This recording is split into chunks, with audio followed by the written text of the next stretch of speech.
Cancer क्या है, हमारी जो मेमोरी ग्लैंड्स हैं जब वो बंद हो जाते हैं, बॉडी एक्शन करना भूल जाती है, वहाँ फाल्ट सेल इकट्ठे होते रहते हैं। डॉक्टर एक सर्विस प्रोवाइड करने के लिए अपनी रोजी रोटी कमा ले, कोई बुरी बात नहीं है।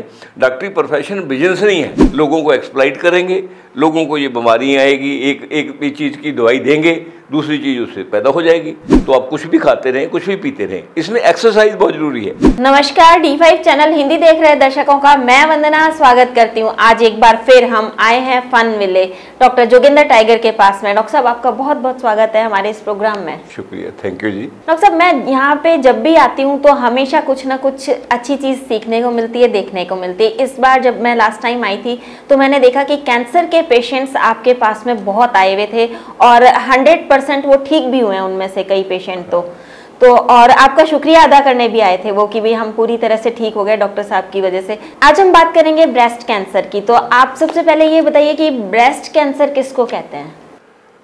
ब्रेस्ट कैंसर दरअसल जो लेडीज़ के स्तन होते हैं, ठीक है, यहाँ उसको ब्रेस्ट, जिसको छाती कहते हैं, उसको ब्रेस्ट बोलते हैं। जब उसमें कोई ट्यूमर की ग्रोथ हो जाती है उसे ब्रेस्ट कैंसर बोलते हैं। इसकी पहचान कैसे की जा सकती है?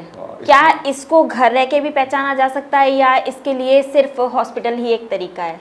इसकी पहचान सबसे पहले तो घरेलू ही होती है और मेरे ख्याल में घरेलू ही करनी चाहिए, क्योंकि ब्रेस्ट कैंसर जो है लगभग 20 साल के बाद हल्का हल्का जब डेवलप होने शुरू होते हैं, जिनमें भी होते हैं, इनमें क्या होता है कि ब्रेस्ट के एक तो साइज में थोड़ा चेंज आ जाती है, एक ब्रेस्ट के कलर में चेंज आ जाती है, दूसरा ब्रेस्ट में छोटी छोटी गिल्टी, किसी में एक किसी के दो बन जाती है, और तीसरा ये होता है कई बार इसमें डिम पड़ जाते हैं।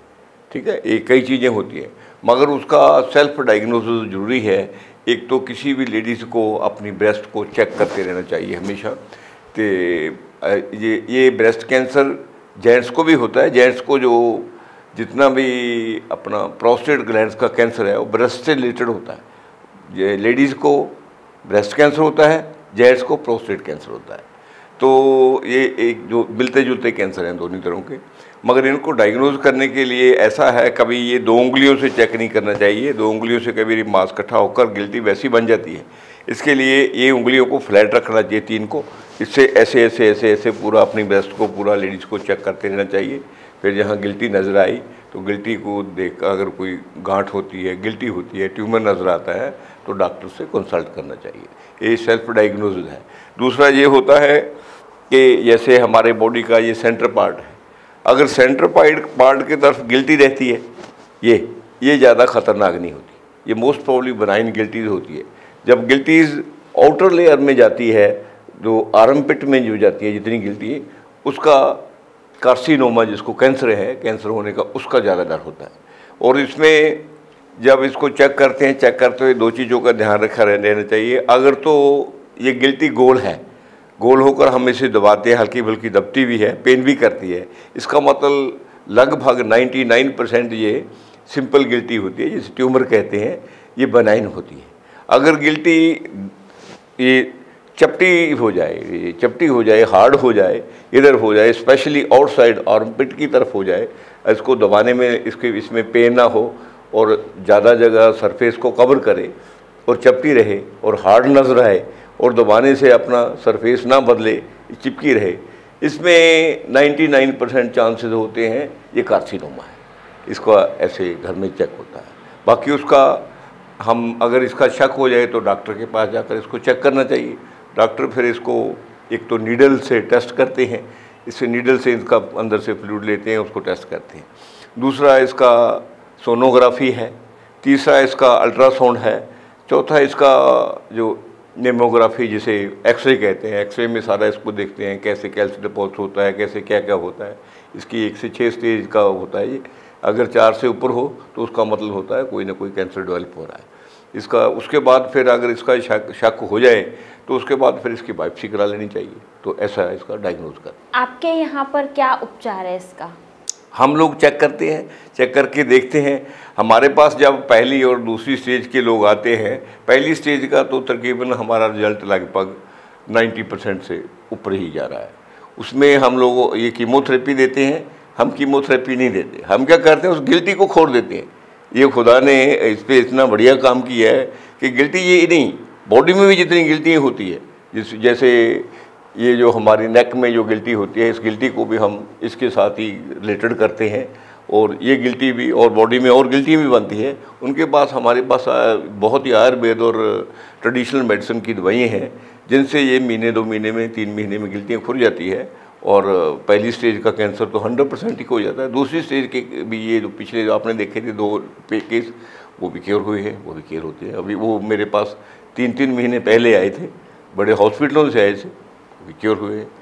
और ऐसे हम हमारी दवाइयों से इनको ठीक करते हैं। दवाइयों से हम क्या करते हैं, दरअसल कैंसर होता क्यों है, इसमें क्या होता है, जब ये हमारी जो ये लेडीज़ होती है, इनकी जो ब्रेस्ट होती है, ब्रेस्ट में जो स्तन होते हैं, जिसको दूधियानी बोलते हैं, दूध वाली जगह, वहाँ से क्या होता है, उसके अंदर वेन्स होती है दूध वाली। एक जगह दूध बनता है, फिर दूध की सप्लाई आकर निपल से बच्चा उसको माँ को से दूध पीता है। वो क्या होता है, उस वेन में जब दूध डिपॉजिट हो जाता है और साथ में ब्लड डिपॉजिट हो जाता है, उसमें फैट जमने लगती है। फैट की वजह से वहाँ फिर क्या होता है, जो हमारी बॉडी में जो सेल हैं वो बनते रहते हैं और मरते रहते हैं, क्योंकि जो कमज़ोर सेल होते हैं वो मरते रहते हैं। उसमें क्या होता है कि जब ज़्यादा वो उसमें जमा होने लग जाए फैट, तो क्या होता है, वहाँ मेम्ब्रेन्स कम हो जाती है। मेम्ब्रेन्स की वजह से ही बॉडी हमारा सारा फंक्शन करती है। मेम्ब्रेन्स की वजह से फिर फाल्स सेल इकट्ठे होते हैं, वो फाल्स सेल मरते नहीं, वो वहीं बैठकर हमारी खुराक भी खाते रहते हैं, अपने आप को स्पीड से डेवलप करते रहते हैं। उससे फिर ये कैंसर डेवलप होता है, उसी से ये गिल्टी बनती है, उसी से कार्सिनोमा बनता है। क्योंकि कैंसर तो पहले ही हमारी बॉडी में होता है, हमारी बॉडी का इम्यून सिस्टम उन्हें ठीक करता रहता है, मगर जब मेम्ब्रेन्स खराब होती है उस सेलों की, तब वो क्या होता है, इम्यून सिस्टम बेबस हो जाता है, तो वो ट्यूमर में या कार्सिनोमा में बदल जाता है। मरीज बाहर से ही कैसे पता कर सकता है कि ये ट्यूमर है या ये कैंसर वाली ट्यूमर है? बाहर से मैं आपको पहले ही बोला है कि हमारी बॉडी को हम एक सेंटर पार्ट कर लेते हैं। अमूमन मैंने जितना देखा है कि ये जो दुधैनी होती है, जिसे हम स्तन बोलते हैं, ब्रेस्ट कैंसर जहाँ होता है, उसका जो इनर पार्ट है, अगर इनर पार्ट में कोई गोल गिल्टी है या गिल्टी दबकर जहाँ पेन करती है, जहाँ दबती है, फिर दबाने से चपटी हो जाती है, छोड़ने से फिर गोल जाती है, इसका मतलब ये होता है कि ये नॉन कैंसरस है। 100%, 99% मैं इसलिए कहता हूँ, फिर भी मैं 100% कहना नहीं चाहता। ज़्यादा डॉक्टर लोग इसी में इल्ज़ाम देते हैं कि आप ये बायोप्सी कराओ, इसका ट्रीटमेंट कराओ। मैंने देखा है, जितने केसों में मैं देख रहा हूँ, अगर गिल्टी ब्रेस्ट के इनर साइड है, वो लगभग 99% कैंसर्स नहीं होती। अगर आउटर साइड है, स्पेशली वो आर्मपिट की तरफ आगे चली गई है, इसका मतलब वो स्प्रेड हो रहा है और चपटी है, अपना साइज नहीं बदलती, अपना वो दबाने से साइज नहीं बदलती और चिपकी रहती है, इधर उधर हिलती नहीं है और पेन नहीं करती, उसका काफ़ी 90% 99% चांसेस होते हैं कि वो कैंसर है। इसमें क्या चीज़ खानी पीनी चाहिए और क्या चीज़ नहीं खानी पीनी चाहिए? खाने पीने से इसका ज़्यादा रिलेशन नहीं है, क्योंकि खान पकवान की वजह से ही सारा कुछ हुआ है। पहले हमारे यहाँ ये ब्रेस्ट कैंसर बहुत कम होता था। हमने क्या किया, हमने खाना पीना ही सारा ख़राब कर लिया। हमने क्या किया, हमारी जो धरती थी उसमें केमिकल डाल दिए, उसमें कीड़े मार दवाइयाँ डाल दी हैं, और एयर को पोल्यूटर कर लिया, पीने वाले पानी को पोल्यूटर कर दिया। आप क्या खाए पिएंगे? या तो ऐसा है कि हमारी धरती के लिए जो परिवार है, अपने लिए खाना आप ग्रो करें, उसके पानी का आप ध्यान करें, उसके पानी को आप फिल्टर करें। वो हम बोतलों का पानी पीते हैं, बोतलों में ये फाइबर की बोतलें हैं, इनमें जो पानी आ रहा है वो भी ठीक नहीं है, और 2-2 महीने पुराना पानी होता है। फिर हम टिंड पैक सामान खा रहे हैं। क्या क्या कर रहे हैं हम, क्या नहीं कर रहे। खाने पीने के लिए इसके ये है कि ताज़ा खाना खाएं, और दूसरा साथ में एक्सरसाइज जरूरी है। पहले हमारे क्या होता था कि हमारी जितनी लेडीज़ थी, इंडिया में ब्रेस्ट कैंसर क्यों नहीं होता था, कि बेसिकली ये जो जिसे हम डॉक्टरी विज्ञान कह रहे हैं, ये बहुत बड़ा एक माफिया है और बिजनेस का घोटाला है। ये बेसिकली कोशिश होती है इनकी, जैसे अब इन्होंने सर्वाइकल कैंसर लाए, सर्वेक्स का जो यूट्रस का कैंसर है, वेजाइनल कैंसर है, वो अमेरिका से आया। उन्होंने उसकी वैक्सीनेशन अब तैयार कर ली कोरोना की तरह। अब सर्वेक्स के बारे में एडवर्टाइजमेंट होगी, अभी फ्यूचर में देखना, अब लेडीज़ को ये बहम पाएंगे आपको कैंसर होगा, लेडीज पागल हो जाएंगी। बेसिकली क्या करना है, वो वैक्सीनेशन बेच रहे हैं। अब वैक्सीनेशन उसकी बन गई है, वैक्सीनेशन बनने के बाद टेस्ट हो रही है। अब उसके बाद वो कहेंगे आपके अंदर ये वायरस है, वायरस की वजह से सर्वैक्स कैंसर हो रहा है, जैसे आप कोरोना के बारे में कहा, अब उसका आ रहा है नमक है, अभी आ रहा है फंडा, जल्दी आ जाएगा, आपके देखते देखते आएगा। हॉस्पिटलों में आपको सर्वैक्स कैंसर की वैक्सीनेशन मिला करेगी, वो लेडीज़ पागल हो जाएंगी। बेसिकली ये जो उसको हम डॉक्टरी विज्ञान कह रहे हैं, ये एलोपैथी सिस्टम का डॉक्टरी विज्ञान सिंथेटिक दवाइयों से ठीक है, थोड़ा बहुत ट्रीटमेंट करता है, सजी सुजरी का ज़्यादा व्यापार कर रहा है। अगर हम ऐसा काम करेंगे तो लोगों के साथ ऐसे ही होगा। डॉक्टर का काम जो होता है वो सेंटली होता है। डॉक्टर एक सर्विस प्रोवाइड करने के लिए अपनी रोजी रोटी कमा ले, कोई बुरी बात नहीं है। डॉक्टरी प्रोफेशन बिजनेस नहीं है, हम बिजनेस कर रहे हैं डॉक्टरी प्रोफेशन के एक्सक्यूज़ से, बहाने से बिजनेस कर रहे हैं। अगर हम ऐसा ही करते रहेंगे तो अब कुछ भी खाते रहें, कुछ भी पीते रहें, लोगों को एक्सप्लॉइट करेंगे, लोगों को ये बीमारियाँ आएगी, एक चीज़ की दवाई देंगे, दूसरी चीज़ उससे पैदा हो जाएगी। जैसे हम गैनी की प्रॉब्लम होती है, गैनी की दवाई देते हैं, उससे मोस्ट प्रॉब्लम ब्रेस्ट कैंसर हो जाता है। गैनी की क्या दवाई है, जैसे पीसीओडी की प्रॉब्लम आ गई, पॉलीसिस्टिक ओवरियन डिजीज सिंड्रोम हो गया, और तो उसका ट्रीटमेंट करते हैं। उसके ट्रीटमेंट के लिए ये करते हैं वो रसोली को, हालांकि हमारे पास दवाइयाँ आप देखते हैं 2 महीने में रसोली साफ हो जाती है, कोई रहती ही नहीं, और मेंसेस का चक्कर होता है, रुके होते हैं, वो भी आ जाते हैं। वो क्या करते हैं, सर्जरी करते हैं। जब पीसीओडी की आप सर्जरी करेंगे, उस रसोली को निकालेंगे और वो रसोली ब्रेस्ट में जाकर दोबारा हो जाएगी। तो ये हम क्या करते हैं, एक चीज़ को छेड़छाड़ करते हैं, दूसरी जगह उसको भेज देते हैं। ये इसके लिए हमें बहुत संजीदगी से काम लेना पड़ेगा। लोगों को एक्सप्लॉइट करने से हम जब तक वर्जित नहीं, हम रुकते नहीं हैं, तो आप कुछ भी खाते रहें, कुछ भी पीते रहें। इसमें एक्सरसाइज बहुत ज़रूरी है। पहले हमारे घरों में चक्की होती थी, चक्की से ये एक्सरसाइज होती थी, ऐसे ऐसे, इधर से ऐसे ऐसे। उससे क्या होता है, ब्रेस्ट की पूरी एक्सरसाइज होती थी। ब्रेस्ट की जितनी बेन्स होती थी, ठीक है, स्तन की जितनी ब्रेस्ट बेन्स होती थी, दूध वाली बेन्स होती थी, उसकी मूवमेंट पूरी रहती थी। मूवमेंट की वजह से कहीं डिपॉजिट नहीं होता था, कोई सेल फालतू नहीं बनते थे, इसलिए ब्रेस्ट कैंसर होने का चांस बनता ही नहीं था। आहिस्ता आहिस्ता हमने क्या करा, ये सारी एक्सरसाइज छोड़ के और एक लोगों को और ढंग से, किसी को क्रिकेट खेलने लगा दिया, किसी को गोल्फ खेलने लगा दिया, लगे हैं लोग। वो एक्सरसाइज थोड़ा है, वो तो वेस्टर्न की बिल्ले लोगों के गेम है, हिंदुस्तान की गेम बना दिया, हिंदुस्तान की अच्छी अच्छी गेमों को ख़त्म कर दिया हमारे।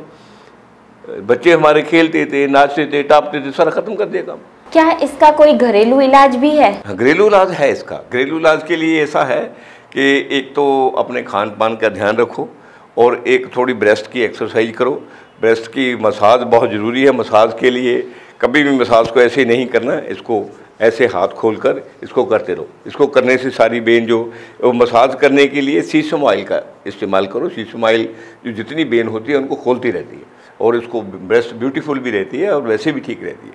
उसके बाद इसके लिए घरेलू इलाज में आप जितनी हो सके गार्लिक, जिंजर, अर्जनिया, गोरखमुंडी, ब्रह्मडंडी, इन चीज़ों का प्रयोग करिए, क्योंकि वो वेन को डिपॉजिट होने से रोकती है हर चीज़ को वेन में।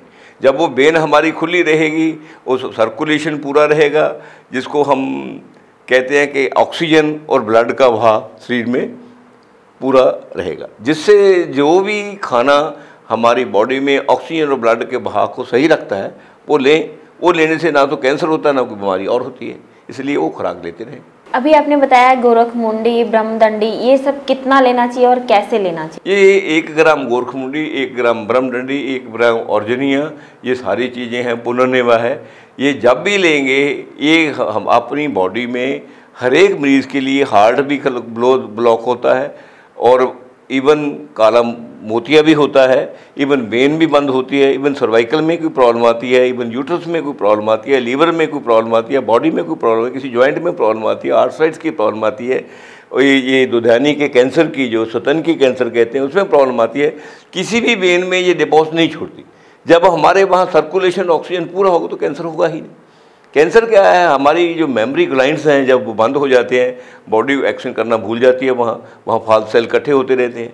तो जहाँ सर्कुलेशन ऑक्सीजन पूरी रहेगी, मेम्ब्रेन्स पूरी रहेगी। जब मेम्ब्रेन्स जहाँ पूरी है, वहाँ कोई बीमारी होती ही नहीं है बॉडी में। जो पहली स्टेज का कैंसर होता है वो कितने टाइम में ठीक हो जाता है? देखिए, जो हमारे पास स्टेज आते हैं फर्स्ट स्टेज में, उनका पहले मंथ तो ऐसा होता है कि उसका जो गिल्टी है वो बढ़नी ही रुक जाती है, आहिस्ता आहिस्ता कम होने लगे। 6 महीने में 100% क्योर हो जाता है, उसको किसी सर्जरी की जरूरत नहीं पड़ती। अभी तो तक तो जरूरत नहीं पड़ी, जितने केस मैंने देखे हैं, तो कल को पड़ जाए पता नहीं। वो लगभग जो मैंने देखा है, ये इसको कीमोथेरेपी दे लो, पहले ये कर लो, कीमोथेरेपी की ब्रेस्ट कैंसर में ज़रूरत ही नहीं पड़ती। अगर कोई कॉम्प्लिकेशन बहुत ही बड़ी आ जाए तो पड़ जाती है, वरना ये दवाइयाँ इसको खोल देती है, गिल्टी को साफ कर देती है और कैंसर को भी साफ कर देती है। जिनको सेकंड और थर्ड स्टेज का कैंसर होता है उनका ट्रीटमेंट कितने टाइम तक चलता है? ऐसा है, सेकंड स्टेज वाले का तो काफ़ी ठीक हो जाता है। जो थर्ड स्टेज वाला है वो कॉम्प्लिकेटेड हो जाता है। उसमें थोड़ा जो वेन्स है इतनी ब्लॉक हो जाती है, वो उस जगह जहाँ कैंसर डेवलप हो जाता है, कार्सिनोमा, उसमें चपटा होने की वजह से ज़्यादा सरफेस को घेर लेता है, वहाँ सर्कुलेशन ब्लड की जानी मुश्किल हो जाती है। कई बार वो क्योर होता है, कई बार नहीं होता, वो ज़रूरी नहीं है। मगर फर्स्ट और सेकंड स्टेज का कैंसर, फर्स्ट स्टेज का तो 90 से 99% रिजल्ट आते हैं। सेकंड स्टेज का जो कैंसर है वो लगभग 60-70% वो भी ठीक हो जाता है। थर्ड स्टेज के कैंसर के लिए तो सर्जरी की ही ज़रूरत पड़ती है। फोर्थ स्टेज के कैंसर के लिए खुदा ही किसी को बचा सकता है, क्योंकि वो फोर्थ स्टेज का कैंसर वो दुधानियों से आगे, सतन के आगे, ब्रेस्ट से वो बैकबोन में भी कई बार चला जाता है, कई बार लीवर में चला जाता है, कई बार ब्रेन में चला जाता है, आगे स्प्रेड हो जाता है। इसलिए उसको कंट्रोल करना डॉक्टरों के बस का काम भी नहीं, हमारे बस का काम भी नहीं। डॉक्टर साहब, आपने हमें बहुत ही महत्वपूर्ण बातें बताई और ख़ास तौर से ये भी बताया कि समाज के अंदर या डॉक्टर्स जो दूसरों को एक्सप्लॉइट करते हैं उनसे आप कैसे बच सकते हैं। आप भी इस वीडियो को आगे से आगे फॉरवर्ड करें ताकि समाज में और डॉक्टर्स से अगर कोई आपको एक्सप्लॉइट कर रहा है तो आप बच सकें, औरों को बचा सकें। डॉक्टर साहब, आपने बहुत ही महत्वपूर्ण बातें बताई, आपका बहुत बहुत धन्यवाद। थैंक यू जी, थैंक यू वेरी मच। एक बात और, डॉक्टर साहब के यहाँ पर इसका 100% इलाज है, ये मैंने खुद अपनी आँखों से देखा है। डॉक्टर साहब, मैं सभी से रिक्वेस्ट करना चाहूँगी कि आप अपना एड्रेस एक बार फिर बताएँ। इसका नाम फॉर्नबिले है जी, सेंटर का नाम। ये चंडीगढ़ से बठिंडा को जो पटियाला बाईपास जाता है, डकाड़ा रोड पे स्लिप रोड उतरती हैं पटियाला में, वो स्लिप रोड के ऊपर ही दोनों तरफ फॉर्नबिले। अगर आपके भी कोई सवाल हो तो कमेंट बॉक्स में ज़रूर लिखिए। डॉक्टर साहब आपके सवालों का जवाब जरूर दें। वीडियो देखने के बाद में अपने कमेंट्स कमेंट बॉक्स में ज़रूर डालें। अगले एपिसोड में आपसे फिर मुलाकात होगी, तब तक के लिए नमस्कार।